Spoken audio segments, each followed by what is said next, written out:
जर सभागृहाच्या आसपास अशा घटना घडत असेल तर अतिशय गंभीर बाब आहे आणि फक्त पोलीस विभागाच्या माध्यमातून या गंभीर घटनेची चौकशी मर्यादित करू नये।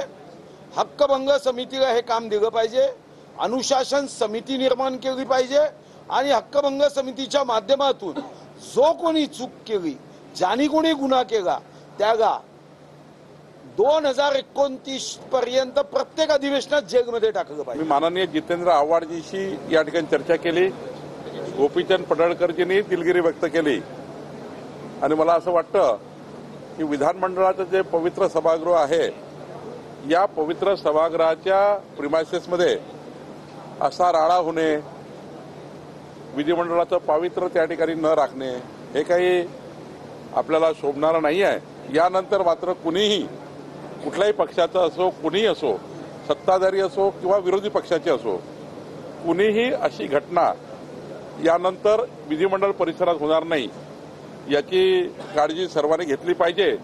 याकरता आम्ही पुढाकार घेतला।